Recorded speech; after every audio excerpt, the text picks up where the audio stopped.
Welcome to the Guardianly Real Scam Stories podcast. Today, we're uncovering an everyday scam that can literally turn a simple, breezy bike ride into a stolen identity and an empty wallet. You know, we rely on the convenience of our smartphones for almost everything now, right? But criminals? Yeah, they're catching on to our habits and weaponizing the very tools we trust the most. So what actually happens when the everyday QR code becomes a financial trap? Well, let's dive into a very real scenario. Take Sarah, a commuter up in Toronto. Picture this. It's a beautiful, sunny day. She walks up to a shared bike on the street, pulls out her phone, scans the code to unlock it, and without even realizing it, steps right into a devastating financial trap. Sounds kind of impossible, right? But this is happening right now, in broad daylight, in major cities everywhere. To the untrained eye, a standard city bike looks absolutely fine. But recently, BikeShare Toronto had to issue a major warning to its riders. Why? Because scammers have been slapping fake QR stickers perfectly over the real ones right on the bike frames. Here's the kicker. BikeShare Toronto actually uses their official codes strictly to unlock bikes through their app. They don't even process payments through a QR web link. But scammers know most of us don't realize those little technical details, and they are definitely using that to their advantage. This incredibly sneaky practice is known as quishing. Yep, that's short for QR code phishing. It's this fast-growing, highly deceptive tactic that's intentionally designed to exploit our implicit trust. I mean, think about it. We scan menus, parking meters, and concert tickets every single day. We've basically been conditioned to assume that these convenient little black and white squares are completely harmless.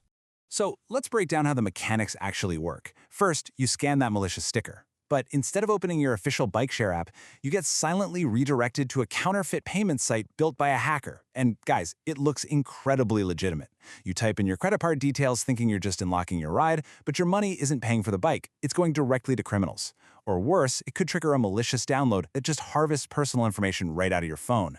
And to really put the stakes into perspective, let's look at this number, $2,000. While the BikeShare scam is a pretty recent discovery in Toronto, police noted that this exact same tactic has been used on city parking meters. In just 3 recent cases where victims scanned a fake QR code on a parking meter, they thought they were just paying a few bucks for parking. Instead, they were hit for nearly $2 grand. The criminals captured their card information and immediately drained those funds, just like that. And honestly, it's not just commuters who are at risk here.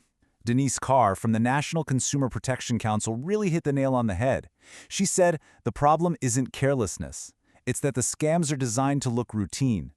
This is especially dangerous for older adults who might still be adjusting to QR technology.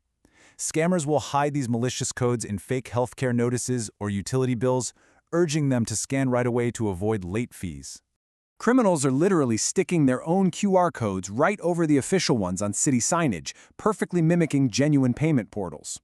And we've seen massive coordinated campaigns of this.